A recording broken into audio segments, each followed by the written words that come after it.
D development engineers ये company different varieties के pipes बनाती है एंड अपने आप को इंजीनियरिंग कंपनी बोलती है। एंड अब ये कंपनी अपना आईपीओ लेकर आ रही है। जानते हैं इस कंपनी के बारे में एंड इसके आने वाले आईपीओ के बारे में। कहीं मत जाइए, चैनल को सब्सक्राइब कर लीजिए। सबसे पहले जानते हैं इस कंपनी के बारे में, डी डेवलपमेंट इंजीनियर्स लिमिटेड। ये कंपनी 1988 से इस बिजनेस में है। दैट मीन्स इस कंपनी को इस पर्टिकुलर बिजनेस के अंदर 35 ईयर से ज्यादा का टाइम हो गया है। ये कंपनी इस बिजनेस में काफी पुरानी कंपनी है एंड ये कंपनी डिफरेंट वेराइटीज के पाइप्स बनाती है, उससे रिलेटेड और भी काफी सारे प्रोडक्ट्स बनाती है एंड उसी से रिलेटेड काफी सारी सर्विसेज भी प्रोवाइड करती है।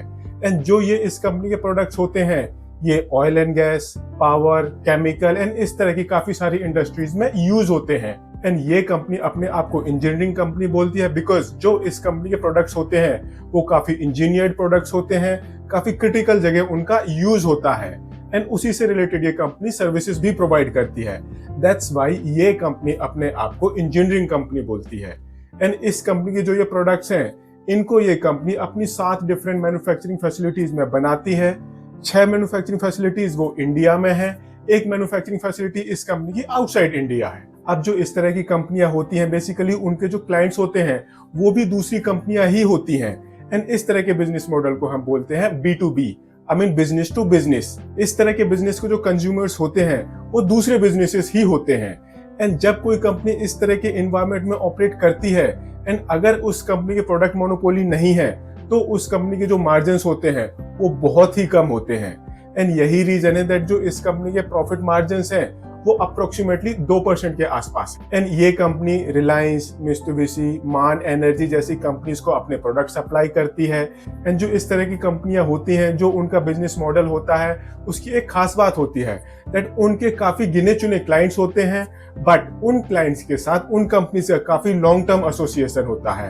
एंड यही रीजन है दैट जो इस कंपनी के क्लाइंट्स हैं उनके साथ इस कंपनी का 10 साल, 15 साल, 18 साल, 20 साल तक का भी एसोसिएशन है। अब इस कंपनी के प्रोडक्ट्स हाईली स्पेशलाइज्ड हैं। दैट मीन्स इस तरह के प्रोडक्ट्स को बहुत कम कंपनियां बनाती हैं एंड इसी वजह से जो इस तरह की कंपनियां होती हैं उनके प्रोडक्ट्स की डिमांड वो ग्लोबली होती है। एंड यही रीजन है दैट इस कंपनी की जो टोटल रेवेन्यू है अप्रोक्सीमेटली 40% रेवेन्यू वो आउटसाइड इंडिया से आती है एंड बैलेंस रेवेन्यू इस कंपनी की इंडिया से आती है। एंड ये कंपनी जापान जैसी कंट्रीज में अपने सबसे ज्यादा प्रोडक्ट्स एक्सपोर्ट करती है। ये दिखाता है दैट कंपनी के जो प्रोडक्ट्स हैं उनकी क्वालिटी लेवल क्या है। अब ये कंपनी एक B2B प्ले है, इसकी वजह से जो ये इस तरह की कंपनियां होती हैं उनके गिने चुने क्लाइंट्स होते हैं। एंड यही रीजन है दैट इस कंपनी की टोटल रेवेन्यू का अप्रोक्सीमेटली 12.5% वो सिंगल कस्टमर से आता है, अप्रोक्सीमेटली 66% वो टॉप 10 कस्टमर्स के थ्रू आता है, अप्रोक्सीमेटली 86% वो टॉप 20 कस्टमर से आता है। दैट मीन्स इस कंपनी का मेजॉरिटी बिजनेस वो सिर्फ 20 क्लाइंट से आता है। सो अब आपको पता चल गया होगा दैट ये कंपनी क्या काम करती है। अब हम इस कंपनी के फाइनेंशियल्स देखते हैं। तो बेसिकली मैंने आपको पहले भी बताया था दैट जो ये B2B सेगमेंट की कंपनियां होती हैं अगर इनके प्रोडक्ट मोनोपोली नहीं है, सर्विस मोनोपोली नहीं है तो उनके मार्जिन बहुत कम होते हैं। एंड ये हमें इस कंपनी के फाइनेंशियल्स में देखने को मिलता है। अगर हम इस कंपनी का टोटल एसेट बेस देखें तो वो कंटिन्यूसली बढ़ रहा है। मार्च 2021 में इस कंपनी का टोटल एसेट बेस था अप्रोक्सीमेटली 836 करोड़ रुपीस का। अगले साल ये बढ़कर 845 करोड़ रुपीस के आसपास पहुंच गया है। मार्च 2023 में इस कंपनी का टोटल एसेट बेस वो 966 करोड़ रुपीस का था एंड दिसंबर 2023 में इस कंपनी का टोटल एसेट ये 1171 करोड़ रुपीस तक पहुंच गए हैं। ऐसे ही अगर हम इस कंपनी की रेवेन्यू देखें तो इस कंपनी की रेवेन्यू वो फ्लक्चुएट कर रही है। मार्च 2021 में इस कंपनी की रेवेन्यू थी 513 करोड़ रुपीस की, अगले साल ये 470 करोड़ रुपीस पर आ गई है। मार्च 2023 में इस कंपनी की टोटल रेवेन्यू वो 614 करोड़ रुपीस पर पहुंच गई थी। एंड इस साल टिल दिसंबर 2023 इस कंपनी ने अप्रोक्सीमेटली 560 करोड़ रुपीस की रेवेन्यू ऑलरेडी क्लॉक कर ली है। दैट मीन्स हम ये मान के चलेंगे दैट ये company financial year 23-24 600 to 650 crore rupees के बीच में क्लोज करेगी। सो अभी हमने इस कंपनी की रेवेन्यू देखी, अब हम इस कंपनी के प्रॉफिट मार्जिन देखते हैं। इस कंपनी के प्रॉफिट मार्जिन काफी कम है। मार्च 2021 में इस कंपनी ने प्रॉफिट कमाया था सिर्फ 14 करोड़ रुपीस का।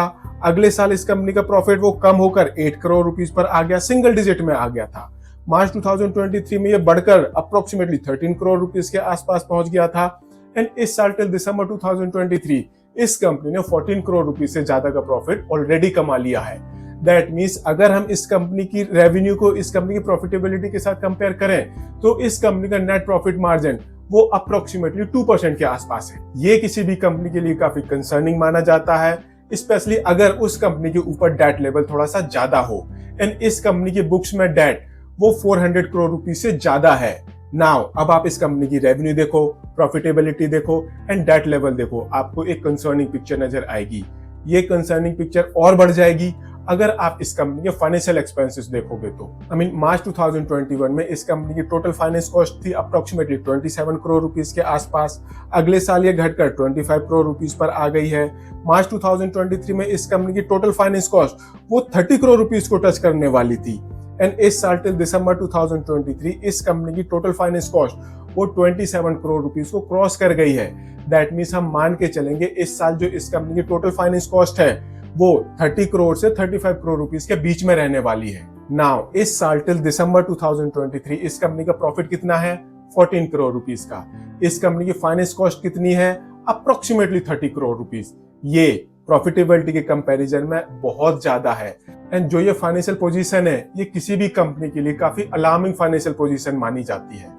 बट अच्छी बात यह है दैट ये कंपनी अपने ऑपरेशन से कंटिन्यूसली पॉजिटिव कैश जनरेट कर पा रही है। सो अगर हम इस कंपनी का ऑपरेटिंग कैश जनरेशन देखें तो वो थोड़ा सा कम होता जा रहा है, बट वो कंफर्टेबल पोजीशन में है।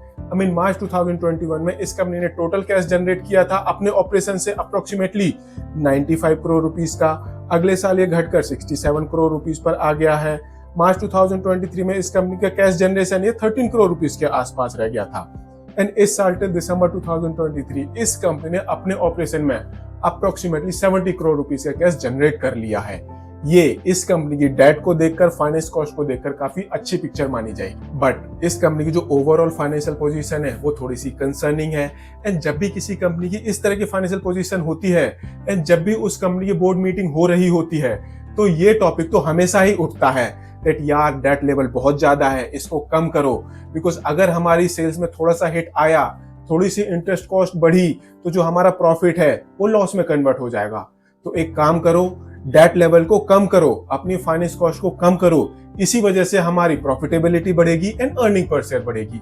एंड यही रीजन है दैट ये कंपनी अपना आईपीओ लेकर आ रही है। एंड जो इस कंपनी का टोटल आईपीओ साइज है वो है 418.01 करोड़ रुपीस का।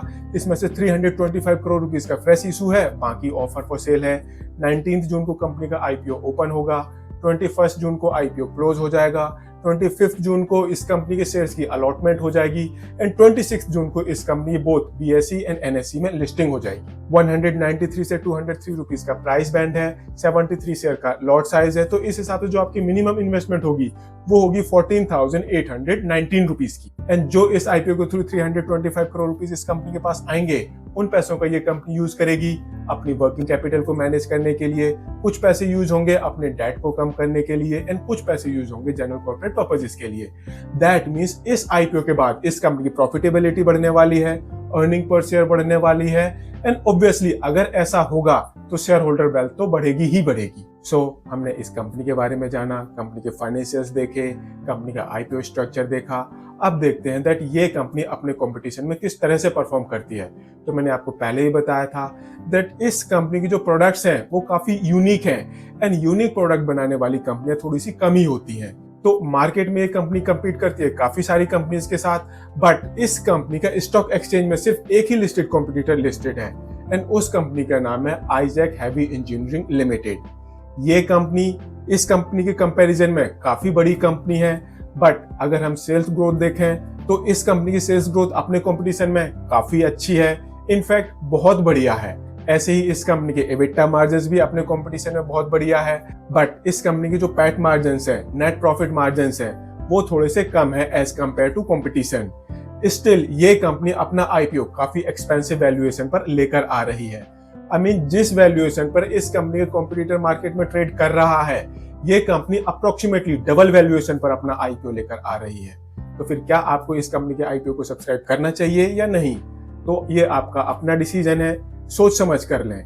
बट आपको कुछ चीजें ध्यान में जरूर रखनी चाहिए, जैसे कि इस तरह के बहुत ही कम लिस्टेड कॉम्पिटिटर हैं। ये कंपनी काफी छोटी कंपनी है, बट जो इस कंपनी की पी वैल्यूएशन है, जिस वैल्यूएशन पर यह कंपनी अपना आईपीओ लेकर आ रही है, वो बहुत ज्यादा है। एंड अगर ऐसा केस होता है तो फिर जो एग्जिस्टिंग लिस्टेड कॉम्पिटिटर्स होते हैं, आपको उनके साथ जाना चाहिए। एंड यही रीजन है दैट जैसे ही इस कंपनी ने अपना आईपीओ प्राइस बैंड अनाउंस किया, तो जो इस कंपनी का कॉम्पिटिटर है, उस कंपनी का शेयर वो ऊपर जाने लग गया काफी तेजी से। सो आपको इस कंपनी के आईपीओ को सब्सक्राइब करना है, नहीं करना, आपका पर्सनल डिसीजन है। इस वीडियो को देखकर अपना डिसीजन बिल्कुल मत लें। हालांकि अपने डिसीजन को लेने के लिए आप इस वीडियो का यूज कर सकते हो। सोली इस वीडियो के बेसिस पर अपना डिसीजन बिल्कुल मत लेना। हो सकता है आपके बहुत सारे पैसे बर्बाद हो जाएं। बट अगर आपको ये वीडियो पसंद आया हो, इसको लाइक शेयर जरूर करें, चैनल को सब्सक्राइब करें।